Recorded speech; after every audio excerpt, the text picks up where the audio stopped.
Although the president's approval and trust ratings are down slightly, his allies in the House are confident that in due time the people will recognize his steady and solid leadership in sustaining his programs or reforms of good governance and sustained economic growth. In fact, the president's conditional cash transfer program has been cited for the gains in reducing poverty incidents.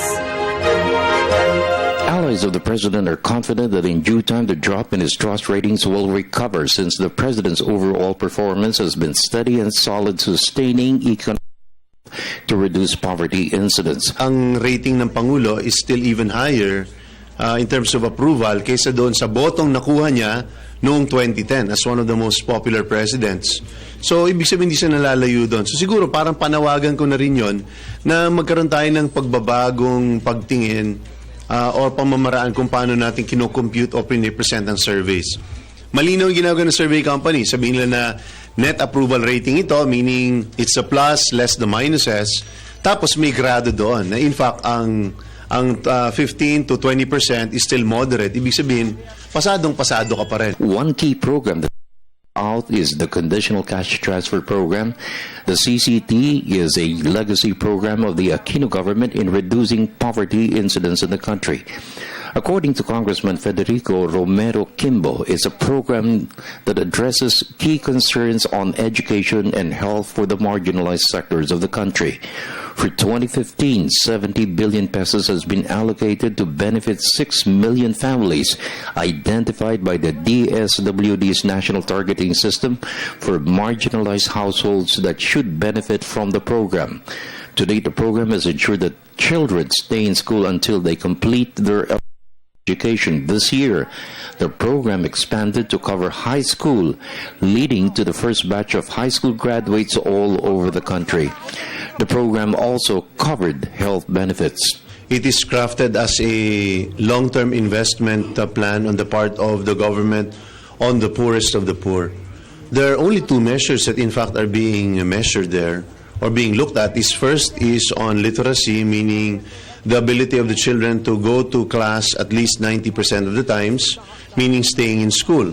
The second measure there is on maternal as well as infant mortality, meaning our keep going to our health centers, and we incentivize them by giving these funds so that they show up. So none of them die because of childbirth, or none of them develop diseases that in fact can be prevented, and it's simply by virtue of the fact that they are women. And so far, based on those two things, we've seen that there's been a dramatic increase in terms of, as mentioned, on student participation in schools. Valenzuela City Congressman Sherwin Gatchalian cited the success of the program for the past 5 years of the Aquino administration.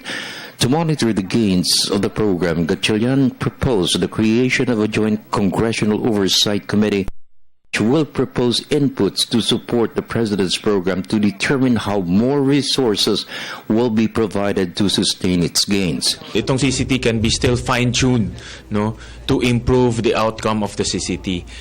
For example, parents' participation can be improved, no, by fine-tuning CCT. Improving participation rate of our students, no? Dahil marami pa tayong students hindi pumapasok, can be fine-tuned using the CCT. It's a very good program, but along the way we have to look at we have to monitor the outcomes and improve on the outcomes. At the end of the day, it's about outcomes. Kung na-achieve ba yung dapat ma-achieve nitong programa nito.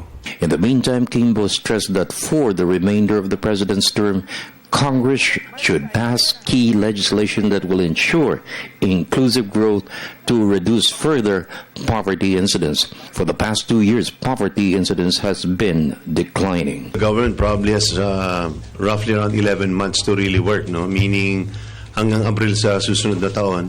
Ang tingin ko is really to push for legislation and policies that bring about inclusive growth. Maraming usapin ang nakatenga, usapin pagdating sa take-home pay ng mga manggagawa.